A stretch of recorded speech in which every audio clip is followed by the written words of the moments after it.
And she's the mom of the bass player and Bessie in the back.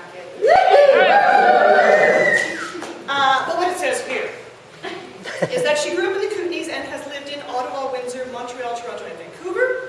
She's a member of the Federation of BC Writers and the League of Canadian Poets. She has published poems in Room of One's Own, the Minnesota Review, Labour, the Antigonish Review, and in several anthologies, including Between Sleeps, The 315 Experiment, 1993 to 2005. Rogue Stimulus, Use Your Words, and The Wild Weathers. She has 3 chapbooks, Ways to Get Here, Generation Dance, and Etiquette. In 2009, one of her poems was longlisted for ARC Magazine's Poem of the Year, and in 2012 she was featured poet in the New Orphan Review. She lives in Utishinia. Did I say Close it? enough. Utishinia. Of course. Utishinia. Da. Yeah. Utishinia.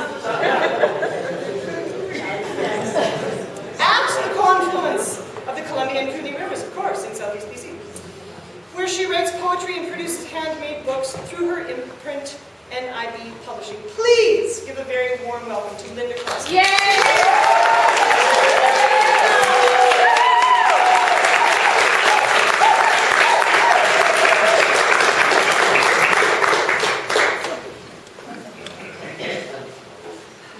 First.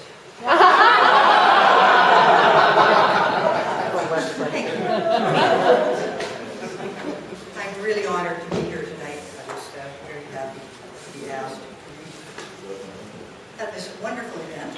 A little louder? Yep. Okay. Very happy to be here.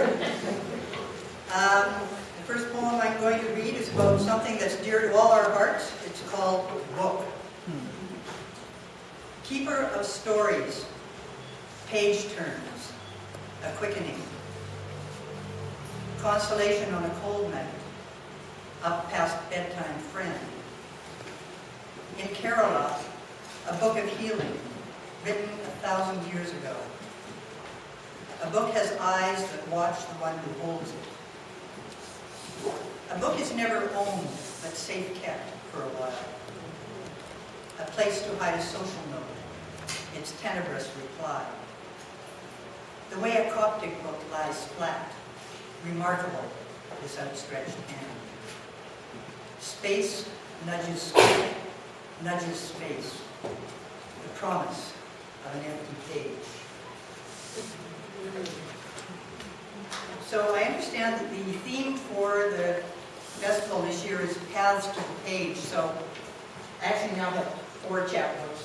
I produced a new one this week, so I have something to read from, other than bits of paper. But then I realized that Paths to the Page, I should probably read a poem that has to do with how I came to writing poetry. And so this is called The Dental Assistant. The year I turned 16, the need for cash and clothing drove me to find a job. So after school and Saturdays, I trudged the stairs to Dr. Conybeare's, typed invoices, answered the phone, called the reluctant to remind of appointments they mostly preferred to forget. I learned to develop x-rays, sterilize instruments in the autoclave, put everything away in its proper little drawer, then moved on to more exciting stuff, passing instruments to the dentist, rinsing stained and drooling mouths, providing tissues, taking them away. Once, I stuck the suction tube right in the back of Gary Ridgemore's tongue.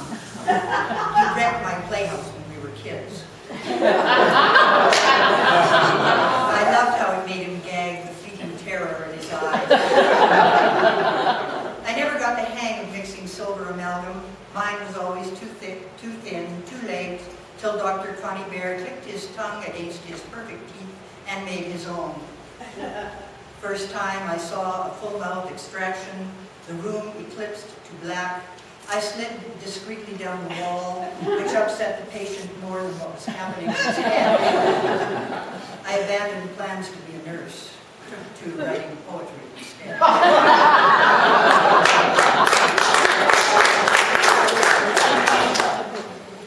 And this next short poem is my little mini rant against countries that still provide asbestos for other countries. It's called what's best for us.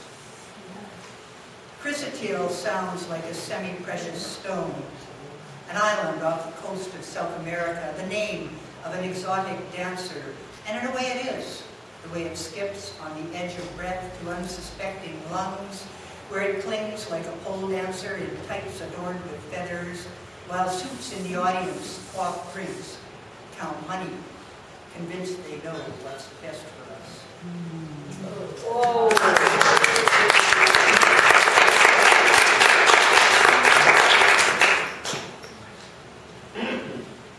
Next one is called Tea at Jubilee Manor. Jubilee Manor, probably everybody here is local, not quite.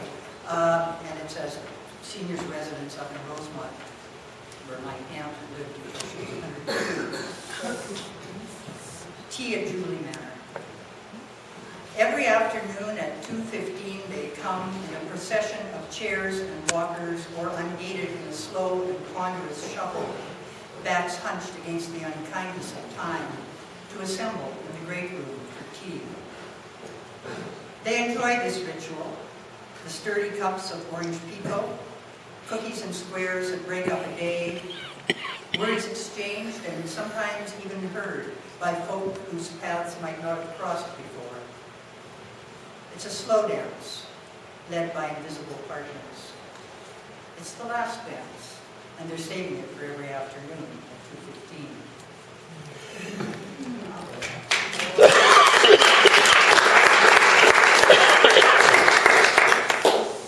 And finally, I'm going to read a poem called Stones for a Fire Pit. Gather stones for a fire pit. Tell each other stories. First time you rode a bike, landed a fish, how there was nothing for you here. You couldn't wait to get away, but the landscape called you back, a susurration. No fan of winter, you long for its elapse. Grow tired of watching ice form pools beside the house, smooth as linoleum, slick as aloe on a burn. Here the wind has pine on its breath, stick-figured trees unfurl their leaves, stand majestic once again.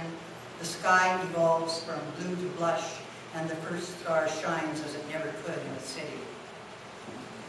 Chitter of newly fledged flickers, two-tone song of chickadees, evocative of every spring you've ever known, delights you, invites you to dance, ebullient as an eagle on a thermal, satisfied as any lover. You know you're safe here, meandering through the seasons. Home at last. There's nowhere else to go.